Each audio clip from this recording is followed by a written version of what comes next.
My name is Bill Jackson, and I was born in Detroit, Michigan.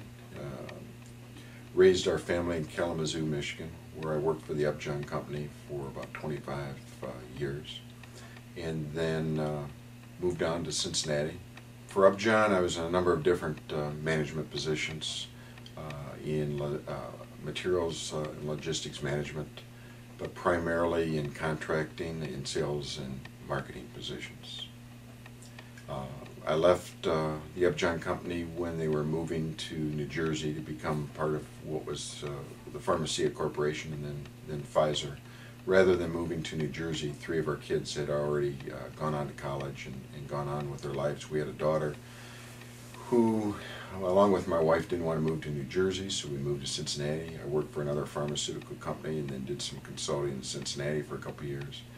And then took a position at Abbott Laboratories in northern Chicago and was in a sales and marketing support position, management position there.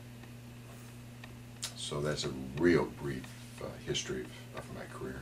I quit working about 7 years earlier than I had anticipated for retirement because I received a diagnosis of multiple myeloma while I was in Chicago. The diagnosis came about actually for 2 reasons. Very few people have heard of myeloma or understand the diagnosis, but I had been a runner all my life, and I was actually just out walking one day, and it had a split fracture in my tibia and had to be rushed to the emergency room, and they couldn't figure out why, and so just released me and told me to not run on it until it healed. And then I broke a number of ribs in my back just reaching into a filing cabinet one day, and couldn't understand the reason for either of them. And then my wife was still living in Cincinnati. I was commuting between Cincinnati and Chicago for a couple of years until my daughter graduated from high school in Cincinnati. And so I was changing physicians and went in for a physical, and was very lucky to have an extremely determined internal medicine doc who pronounced me extremely healthy on all criteria but one, and I showed up anemic on a blood test. And it took almost 6 to 8 weeks before he was able, of a number of different tests. I went through all kinds of tests before he called me in one day and he said, you know, I've done absolutely everything I possibly can, but you're still anemic and I can't figure out why. And there's only one more possibility it could be, but he says, I don't think it's this. There's only 1 out of a million shot, but we're going to get you tested for a cancer called myeloma. And sure enough, the results came back, and I was diagnosed actually with myeloma. A week later, I went to a referral oncologist, hematologist, and the diagnosis at the time was stage 3, of which there are only really 3 stages for myeloma. So it was an advanced stage of multiple myeloma. Yeah. Went through physicals every 2 years or so and was extremely healthy with regard to cholesterol and heart, and again had been a runner for about 15 years, ate extremely well, exercised quite frequently, and didn't smoke. So the bone fractures I almost dismissed as just being weird, you know, and didn't even associate them at all. And the doctor even didn't associate them with the anemia when I went in for the physical. So that was quite a surprise. The diagnosis was a little over 5 years ago. Good job.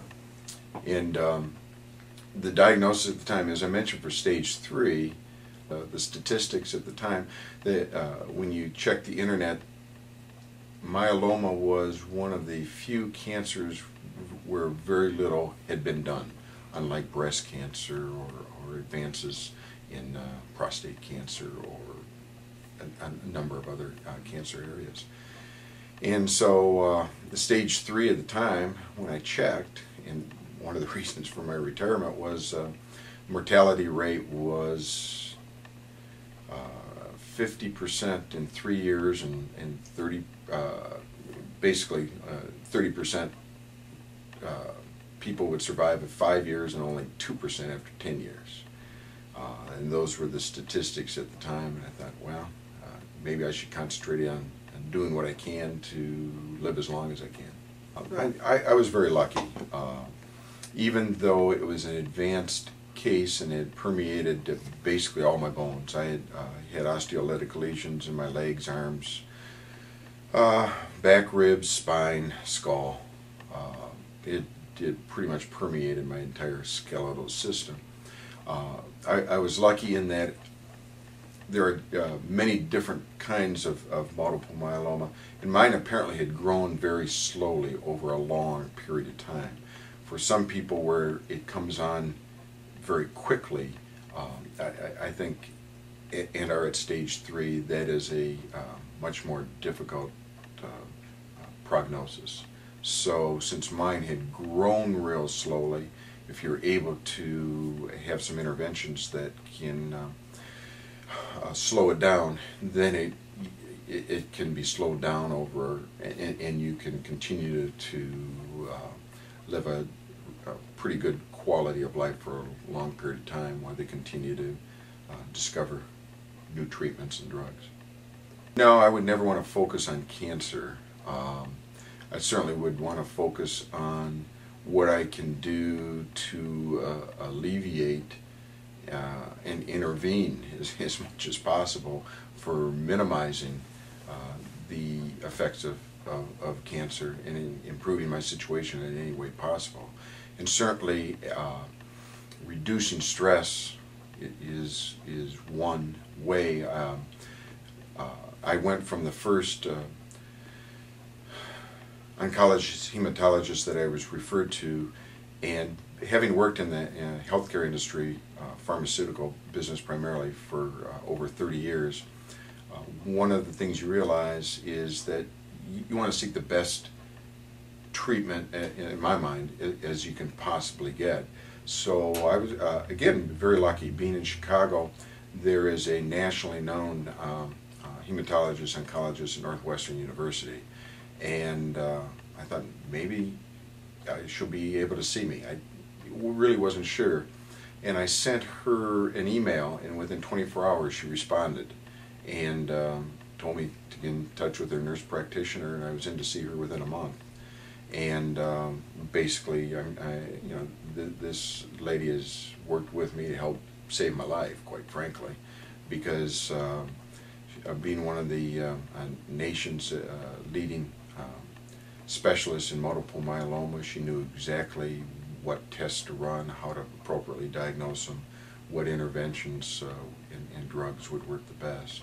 So I think, at least in my case, focusing on what I have to do to be as healthy as possible, be it diet, be it I went through 2 chemo treatments and a autologous stem cell transplant, and then have been on various drugs since then to minimize the growth of what's in multiple myeloma. It is a growth of a protein, to oversimplify, a growth of a protein that's not needed in your bone marrow, which crowds out other proteins and crowds out your white and red blood cells.